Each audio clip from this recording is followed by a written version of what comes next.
Коринфянам послание святого апостола Павла, чтение.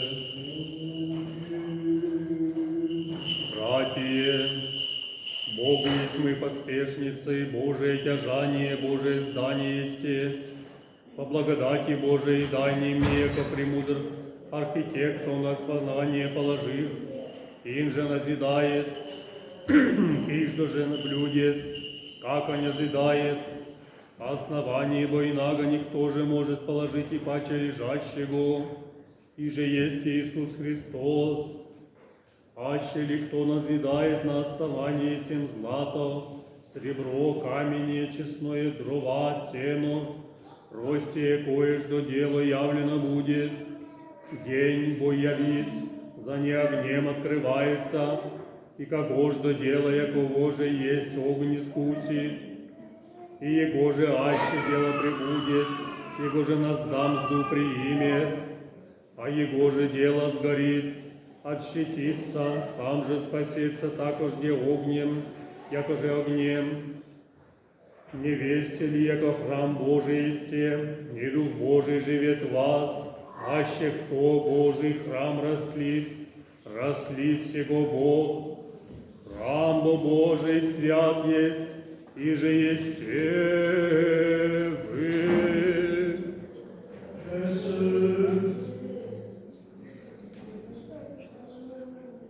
Lecture de la première épître au saint apôtre Paul aux Corinthiens. Frères, nous sommes, nous les apôtres, des compagnons de travail au service de Dieu, et vous êtes le champ cultivé par lui, vous êtes l'édifice de Dieu. Selon la grâce que Dieu m'a donnée, j'ai posé en bon architecte les fondations sur cette base, un autre édifice, mais que chacun prenne garde à la manière dont il construit, car personne ne peut poser une autre base que celle qui s'y trouve, à savoir Jésus-Christ. Sur cette base, on pourra construire avec de l'or, de l'argent, des pierres précieuses, du bois, du foin, de la paille, mais au jour du jugement, Dieu révélera ce que vaut l'œuvre de chacun. Elle sera soumise à l'épreuve du feu, et le feu en établira la qualité. Si l'on bâtit une œuvre qui lui résiste, on recevra sa récompense. Mais si l'œuvre est consumée, on aura perdu sa peine, bien que sauvé personnellement, comme à travers un incendie. N'oubliez pas que vous êtes le temple de Dieu et que l'Esprit de Dieu habite en vous. Si quelqu'un détruit le temple divin, Dieu le détruira, car le temple de Dieu est sacré, et ce temple, c'est vous.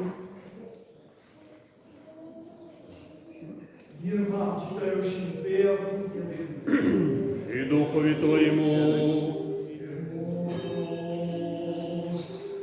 Аллилуйя, гласа мы, придите, возрадуемся Господи и воскликнем Богу Спасителю нашему.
Помолитесь, позде же бывшую, едим беду, корабль жебе посреди моря, влаяся волнами.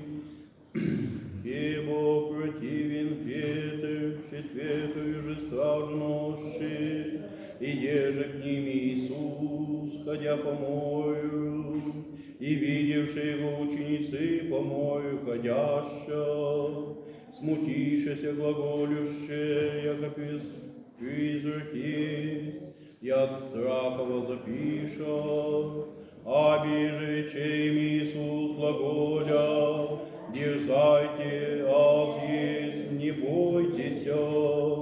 Отвещав же Петровиче, Господи, аще ты си повели ми прийти к тебе по водам, он же вече приди, и слез из корабля Петр, хождаши по водам, прийти ко Иисусови, видя же ветер крепок убояся, и начену топати возопи глаголя, Господи, спаси меня, яви Иисус, простер руку, яд его и глагола ему, маловерие, по что усомнился Иси, и влезши моим корабль Христа ветер, сущий же в корабле, пришедший, поклонися ему глаголюще, воистину Божий Сын Иси, и пришедший придоша в землю Генесарецкую. En ce temps-là, Jésus ordonna à ses disciples de remonter dans la barque et la précéder sur l'autre rive pendant qu'il renverrait la foule. Et quand il l'a renvoyé, il gravit la montagne pour prier à l'écart. Et là, il était seul à la tombée de la nuit. La barque se trouvait déjà au milieu de la mer, harcelée par les vagues, sous un vent contraire. À la quatrième veille de la nuit, Jésus vint à eau, marchant sur la mer. Les disciples, voyant marcher sur la mer, rirent pour et dirent, c'est un fantôme. Et ils crièrent d'effroi. Mais Jésus leur dit aussitôt, rassurez-vous, c'est moi, ne craignez pas. Pierre lui répondit, Seigneur, si c'est bien toi, ordonne que j'aille près de toi sur les eaux. Jésus lui dit, viens. Et Pierre sortit de la barque et marcha sur les eaux pour aller vers Jésus. Mais devant la violence du vent, il prit et sur le point de colore, il s'écria, Seigneur, sauve-moi. Aussitôt Jésus attendit la mer, l'y saisit et lui dit, ô défaut de foi, pourquoi as-tu douté? Et quand il fut monté dans la barque, le vent cessa. Ceux qui étaient dans la barque se prosternèrent devant lui et disant, tu es vraiment le Fils de Dieu. Et lorsqu'ils eurent achevé la traversée, ils touchèrent terre à Génézareth.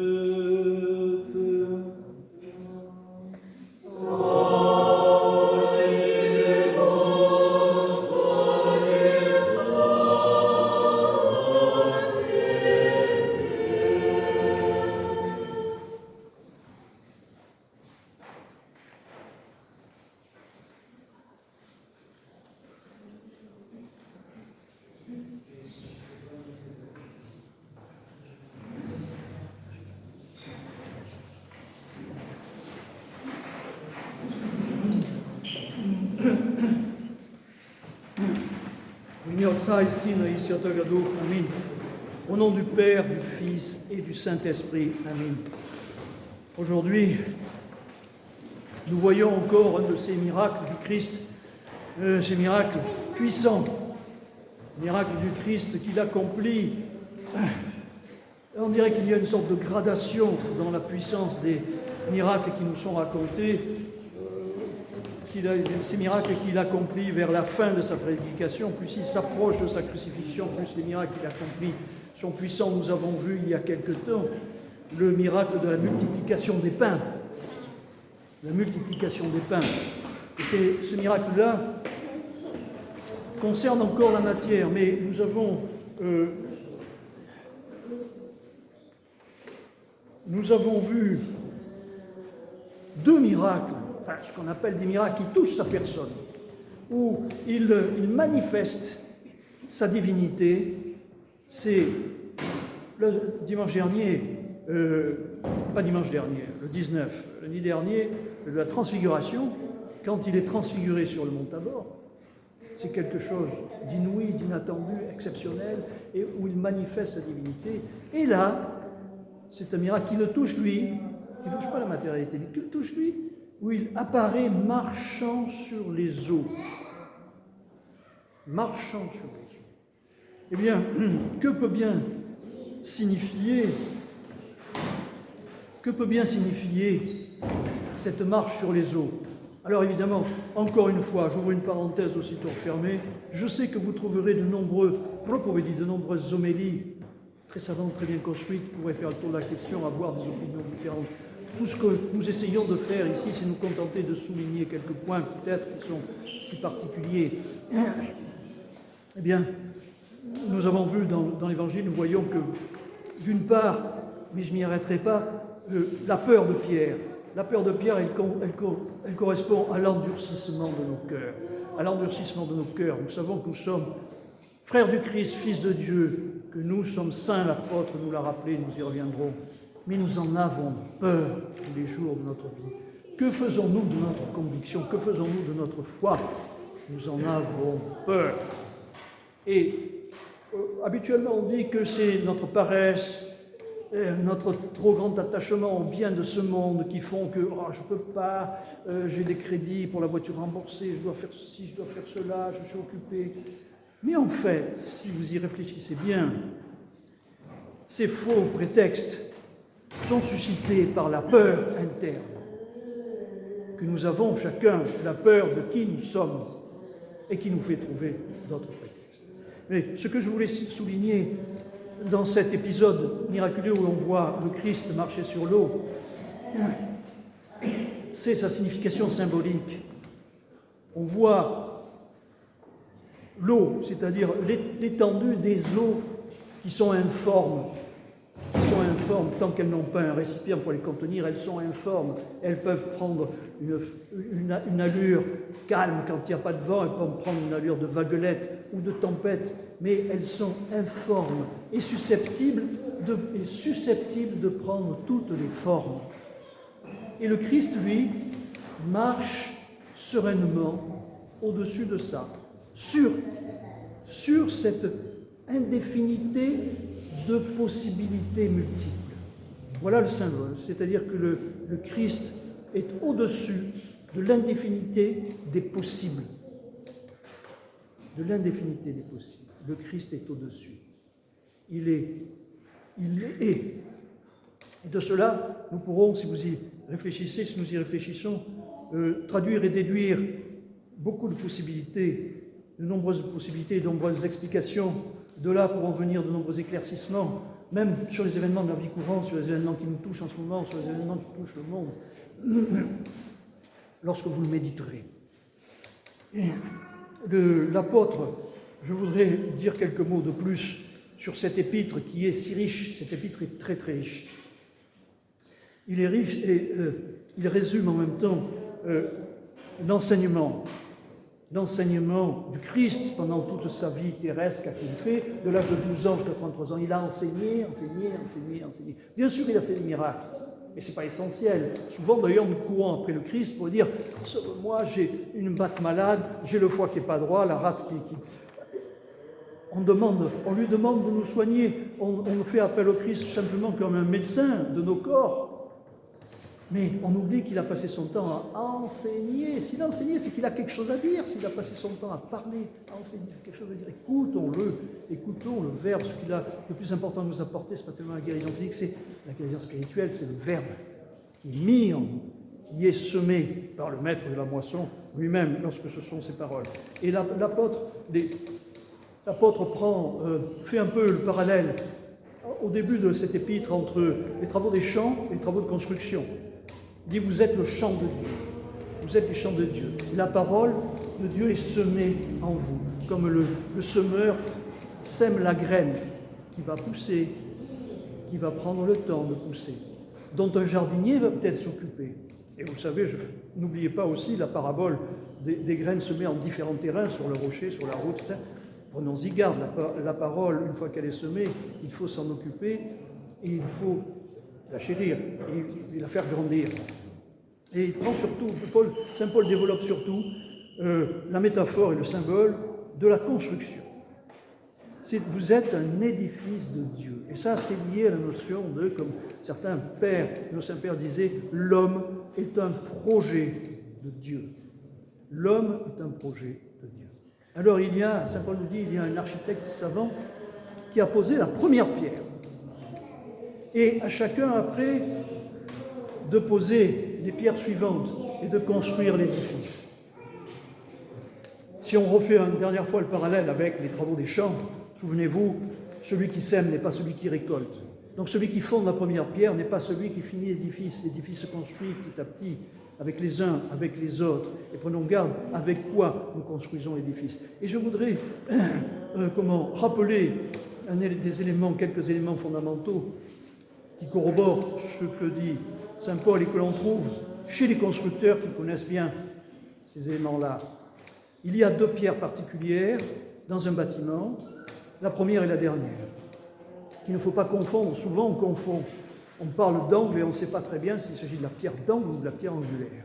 Alors j'ouvre une parenthèse aussitôt fermée pour que vous le sachiez, n'oubliez pas.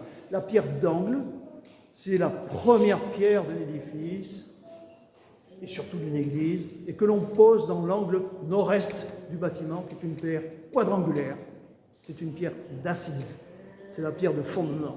Et voilà, et c'est le Christ lui-même qui est le fondement de l'église. Et la dernière pierre, l'autre pierre, il s'agit d'une pierre angulaire, pas la pierre d'angle de l'angle, mais une pierre angulaire, c'est-à-dire une pierre qui n'est pas rectangulaire, mais une pierre qui est angulaire, qui est taillée en angle. Ça s'appelle un claveau. Et le claveau le plus important, c'est la clé, la clé de voûte. C'est la dernière pierre que l'on met et qui tient tout l'édifice. Si on enlève cette pierre, l'édifice s'écroule. Et cette pierre, la clé de voûte, c'est le Christ aussi. C'est le Christ aussi. Et ce que l'on comprend et que nous dit l'apôtre Paul, c'est que toutes les pierres qui servent à édifier, qui construisent cette église, toutes les pierres sont aussi le Christ, parce que toutes ces pierres-là, on dit, c'est nous, c'est l'église. Les pierres vivantes.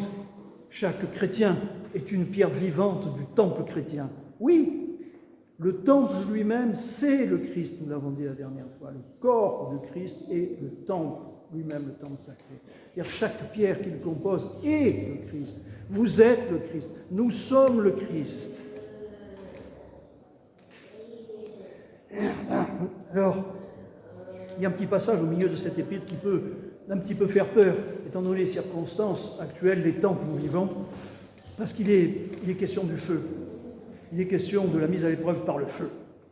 Ce temple qui a été construit, qu'on est arrivé à construire, à la fin de la construction duquel on est arrivé, il va être mis à l'épreuve par le feu, pour vérifier si les constructeurs ont bien bâti correctement ce temple-là, s'il est digne de la mission qui a été confiée. Souvenez-vous, je fais écho au dernier, parce que nous disions précédemment, une mission est confiée à chacun. Le corps de chacun ne lui appartient pas. Il vous est prêté pour accomplir quelque chose qui est attendu de chacun, à chacun de trouver à quoi je sers, quelle est ma mission. Sans grande prétention, parce qu'on parle de mission, de destinée, de machin, il ne faut pas s'imaginer que tout le monde est appelé à chevaucher un cheval blanc et partir terrasser le dragon. Oui, si, symboliquement, chacun a sa mesure, mais chacun là où il est, dans son travail, si humble soit sa tâche, c'est peut-être celle-là à laquelle il est destiné et dont le Christ et l'Église a besoin. Dans la construction, un symbole, on a besoin de toutes les pierres, on a besoin de piliers, comme on a besoin de blocs pour monter les uns sur les autres, on a besoin de colonnes, on a besoin de chapiteaux, on a besoin de toutes petites pierres pour caler les grosses, sinon elles ne tiennent pas. Et ce travail-là est aussi digne que les autres. Eh bien, on nous dit que ce travail-là, cet édifice, une fois qu'il est construit, va être éprouvé par le feu. D'où vient ce feu? Qu'est-ce que ça veut dire? Pourquoi essayer de casser ce qui est bâti? Eh bien, pour l'éprouver. pour voir s'il a été bien bâti. Vous avez remarqué qu'il y a 3 matériaux auxquels saint Paul fait allusion. Il y a 3 matériaux nobles et 3 matériaux qui le sont un peu moins, la paille, le bois, la terre. Et puis il y a des matériaux nobles, il y a de l'or, des pierres précieuses et de l'argent. Donc c'est-à-dire que selon les matériaux que vous choisirez, pour bâtir votre temple, selon que vous serez, c'est-à-dire des matériaux non nobles, c'est-à-dire selon que vous serez plutôt attaché aux biens de ce monde, ou selon que vous serez plus attaché aux réalités spirituelles, eh bien la construction de votre temple, la construction de notre temple sera bonne et sera jugée bonne ou pas. Alors, je veux finir là-dessus. Il faut bien se rendre compte que cette mise à l'épreuve de la construction dont nous parle saint Paul, c'est notre mise à l'épreuve à nous. Et ça fait longtemps que nous le disons, souvenez-vous. Ça fait longtemps que nous le disons. C'est nous qui sommes mis à l'épreuve. Nous le disions d'une façon générale, depuis 2014 d'ailleurs, sans vouloir ouvrir un sujet particulier polémique. Ce n'est pas tant là-bas qui sont mis à l'épreuve, c'est nous ici, les premiers qui sommes mis à l'épreuve aujourd'hui, dans notre quiétude de matérialistes, d'habitants de la ville. C'est nous qui sommes mis à l'étude dans notre foi, qui sommes mis à l'épreuve dans notre foi. Souvenez-vous, si le mal progresse, ce n'est pas à cause des gens qui font le mal, c'est à cause des gens de bien qui ne font rien. C'est nous qui sommes mis à l'épreuve. Alors, la mise à l'épreuve risque d'être, probablement, va être plus généralisée, plus forte, plus sensible, prochainement. Ça peut arriver. Mais il ne faut pas avoir peur de ça. Il faut avoir peur de notre propre réponse dans cette mise à l'épreuve. C'est de ça qu'il faut avoir peur. Alors j'ouvre encore une dernière parenthèse dans l'épître de saint Paul. Vers la fin, saint Paul dit « Ne savez-vous pas que vous êtes le temple de Dieu, que l'Esprit de Dieu habite en vous? Si quelqu'un détruit le temple de Dieu, c'est-à-dire vous êtes le temple de Dieu, et si quelqu'un détruit ce temple de Dieu, vous serez détruits. » Il faut entendre ça dans le sens du suicide, notamment. Pas tellement dans le sens de ubictwa, non samo-ubictwa. Pas tellement, ce n'est pas une condamnation de ceux qui ont pour métier la guerre. Non. Souvenez-vous que le Christ a soigné le fils d'un centurion, il a soigné des militaires. Et non, c'est à propos de l'autodestruction. Celui qui détruit le temple de Dieu sera détruit et oublié à jamais. À propos de l'autodestruction, je referme la parenthèse. Alors, aujourd'hui, c'est une mise à l'épreuve. Nous sommes tout le temps mis à l'épreuve. Et finalement, toute notre vie entière, ici sur Terre, est une mise à l'épreuve. Nous sommes nés, on nous a prêté un corps, on nous a mis dans tel milieu, à tel moment, à telle époque de l'histoire, dans tel milieu, dans tel point géographique, pour faire quelque chose, pour répondre. Et nous sommes mis à l'épreuve pour voir si nous sommes dignes, si notre temple est bien construit, solidement. Alors, n'ayez pas peur de tout ça, parce que tout ceci, à la première lecture, semble un peu effrayant. Souvenez-vous, n'ayez pas peur. On vous dit, vous êtes avec le Christ, nous sommes avec le Christ, ses frères, fils de Dieu. Et nous voyons le Christ serein, marcher sur l'eau. Et qui nous dit, n'ayez pas peur, venez, vous pouvez marcher. Alors, n'ayez pas peur. En toutes circonstances, le Christ calme, le Christ conforte, réconforte, incite, propose et calme. Alors, n'ayez pas peur. Si le Christ est avec, si vous êtes unis au Christ, comme on le répète le jour du baptême, une fois qu'on a rejeté Satan, t'es-tu joint au Christ, je me suis joint au Christ, t'es-tu joint au Christ, je me suis joint au Christ, on le répète 3 fois, si tu t'es joint au Christ, alors tu ne dois pas avoir peur. N'ayez surtout pas peur, soyez heureux, n'ayez pas peur, quoi qu'il vous arrive, c'est toujours pour le mieux avec le Christ. Et dans ces derniers jours qui nous rapprochent de la fête de la dormition de la Mère de Dieu, confions-nous entièrement à la protection de celle qui a su dire toute sa vie, oui, Seigneur, que ta volonté soit faite et pas la mienne. Amen.